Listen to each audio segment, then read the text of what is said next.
পটাপট ৰেডি হ'ব লাগে কেমেৰা কেনেকৈ ধৰিছোঁ মানে হিচাপে নাই আৰু ইফালে দেখিছেনে গোসাঁনী আৰু পাপাক ৰেডিয়ে হোৱা নাই ৰেডিটো হোৱা নাই নকওঁ এই বিচনাৰ পৰা উঠিবলৈ হোৱা নাই আৰু গোসাঁনী হাঁহি কি যে হাঁহি বুঢ়া মানে হাঁহি মাৰি আছে আৰু পাপাকৰ বা এতিয়ালৈ মানে ওলাবলৈ হোৱাই নাই তো পটাপট উঠাই দিওঁ আৰু ইফালে মোৰ বেগ পেকিং কৰা মানে আধা কাম হৈ আছে দেখিছেনে যেতিয়া হ'লেও মানে য'তে যাব ওলালেও এনেকুৱাই হয় আৰু এয়া ফাইনেলি ৰেডি হ'ল গোসাঁনী আৰু পাপাক আৰু গোসাঁনী যে কি কৈ আছে আৰু মানে যাবলৈ তাই কিবা এটা এক্সাইটেড হৈ আছে আৰু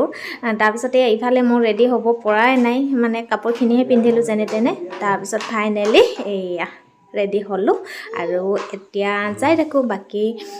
লং ভিডিঅ'ত সকলোখিনি দেখাম আপোনালোকক গতিকে ভিডিঅ'বিলাক চাই থাকিব বুলি আশা কৰিছোঁ এতিয়া যাই থাকোঁ দেই বাইকত যাম দে আৰু আমাৰ বাচন দুখন এইখন